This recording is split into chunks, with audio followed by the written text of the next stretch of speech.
Chad was like, no, that's the realest record you got. You know, that's the most honest record you got. That's the best record you got on this album. Well, I'm telling you, I'm not putting it out. Give it to me. Wow. Give it to me. I'm gonna show you it's a hit record. You tripping. Give it to me. He gave it to us. That's why 3-2 on the beginning. Yeah, he was on the beginning. You know? Mama put me out at only 14, so I started selling crack. I'm saying he gave it to us, and one day it's arguably one of the best records, most meaningful records UGK ever was a part of. Yeah, we on Boss Talk 101. Yeah, we gonna talk. The only person that I think from that era that has still has the perfect voice though is Charlie. Yeah, I was about to say, I knew you were going to say Charlie about that song with you and Pimp did with Charlie, man, about because he talked about God. Lord, I'm just a G. That song is the hardest song. Dear Lord, I know you don't condone the things I be doing out here in these streets. This was a very pivotal moment in Charlie Wilson's life. And when we recorded with Charlie Wilson, this was, Charlie Wilson had become a very bad drug addict. Correct. And had lost it all. The only thing that he had was his voice. He fell in love with a very religious woman. I think she might have been a pastor, but I know she was a deeply religious woman, and she pulled him out of the darkness. You know what I'm saying? And by the grace of God, he still had his voice. So when we met him, he was still very, and to this day, very, very grounded and very thankful and very humble. Wow. That, not only that he's still alive, no longer on drugs, right? Still got his voice, and people still appreciate him.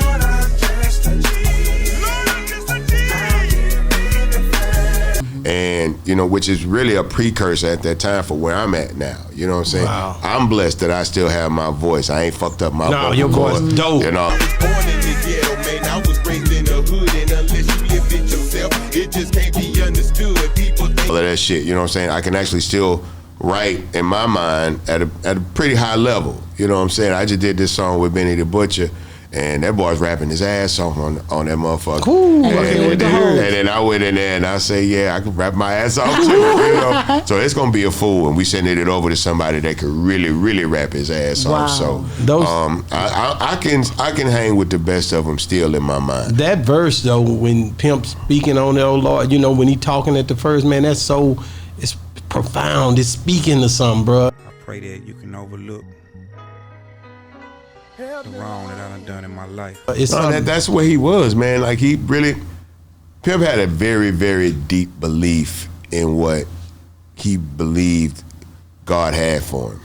And he wasn't taking no from nobody in terms of that. And he eventually got to what he believed God had in store for him. Wow. There was a certain way he wanted to be seen in this world, and he is seen in this world as that. The way that y'all think about Pimp C is exactly how he would want y'all to think about him. He did it. I mean, he has actually become the legend he had always aspired to be. And I hate to see him gone, not just for me, but the man had children, the man had a wife. They deserved more time with him in my eyes. I had one of the greatest lives in the world that I was able to share with him. I regret nothing. You know what I'm saying? We actually got to say everything we needed to say with each other before he passed away. A lot of people didn't get that closure. Right. You know what I'm saying? So I can sit here and say I have no regrets about everything. I did everything I was supposed to do for him. This was my older brother in the studio. I was his older brother. But no, I wasn't trying to hear that shit. This nigga was my tutor, man. This nigga tried to steer me right.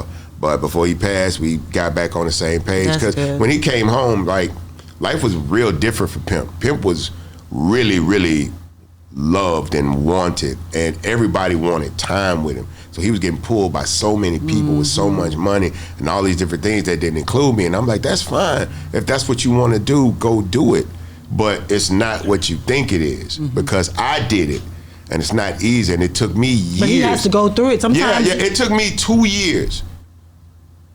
After he went into county and eventually into the state, and it took me 2 years to figure out how to do a solid show without him. Yeah. I was performing and doing a show, but damn, we can't do that song without Chad. Damn, why we didn't do this? It took a while to get to that point. You know what I'm saying? And he went out and tried to do shows by himself. It was tough. After he came home, you got to figure out the order. You got to figure out the interaction. And shit Because y'all was did so everything different. together. And shit was so different. He had never really been out there Right. consistently by himself. So he'd have to do every verse. You know what I'm saying? Bro. Ain't no breaks. It's different when it's just you. I commend solo artists. But Niggas got a lot on their plate. Thank you. You that verses. I miss Pimp so much when you doing that verses, bro. Like, cause you had the shirt on, and I was like, man, I cussed Bobo out and everybody else. I'm mad.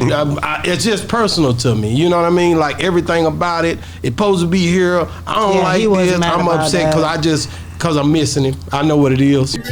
Come on, boys kicking back, laying in the shade. Ain't nobody tripping 'cause the money already made. You know, so we even had to do it different. That was like I literally had to make. I didn't want to rap his verses on verses, so we had to mix the songs we presented in a way to where his vocals were as loud as mine would be live on stage. Wow. So people could really feel him in the room. You know what I'm saying? So we had to literally go and get like original versions of records and go in the studio and elevate the volume on his parts because I wanted his words to live in his voice in that room. I didn't want to rap his vocals, his lyrics. I can't hear you. Back in 2000 for the baller, the drop top bag on it. In that. So that was the main thing I wanted out of that evening is to let him Did a great actually, job, man. his voice actually live in that room. Thank you. And I'm gonna say one day, this is the last and final question. It's over. I have a statement. Okay, wait just a minute before you make it. Yeah, let you close with the statement. You I'm gonna saying close the with the best for statement. last. Okay. One day, did you know that song was gonna be big as it is to this day? This world we living in, man, it ain't nothing but drama. Everyone want a home. One day? Yeah. No, Pimp did. That's my favorite song. Yes, Pimp did. I know it. I knew. I had my to get that favorite question. song. That was for her. So One Day was originally a 3-2 solo song for his first album.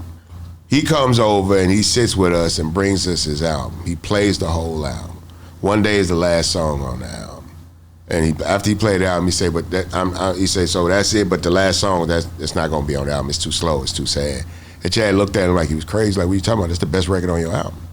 Like, yeah, but that shit too sad, it's too slow, it's not gonna work. It's not, because 3-2 is like me, he's a rapper, Correct, right? correct. You know, so it didn't really, for him, it didn't present the best version of his ability, his capabilities, right? Chad was like, no, that's the realest record you got. You know, that's the most honest record you got. That's the best record you got on this album. Well, I'm telling you, I'm not putting it out. Give it to me. Wow. Give it to me. I'm gonna show you it's a hit record. You tripping. Give it to me. He gave it to us. That's why 3-2 on the beginning. Yeah, he was on the beginning. You know? Mama put me out at only 14, so I start selling crack, cocaine, and codeine. I'm saying he gave it to us, and One Day is arguably one of the best records, most meaningful records UGK ever was a part of. He went and got Ronnie Spencer. Ronnie told me the story. Try to get out of the studio, let him do what he do. Pimp C said that's the best thing to do. Let him do him. So I like that. So I did the song, and it was like in probably about 3 or 4 minutes, I finished the song. That's and cool. They was all gone to lunch, and when they came back, It's a wrap. I was sitting outside by the pool, and I hear all this screaming and hollering and jumping, man, and so they all come outside and say, man, come back up. I said, what's going on? I said, y'all don't like it? He said, no, it's a hit. We love it. I'm gonna do it for Boss Talk 101. Hey. It is. Fool, one day you here, and then you're gone.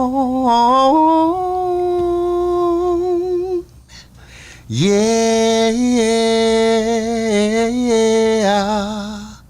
One day you here, baby, and then you're gone. To be on the front, you know, and how it all happened. And people He didn't. sounds so much like Ronald Isaac. They didn't even know it wasn't Ronald. No, you to this didn't day. even know. No, No, I for didn't know. years, for I didn't years. know. I was like, what? Yeah, we on Boss Talk TV. Shout out to E. He the reason you see me.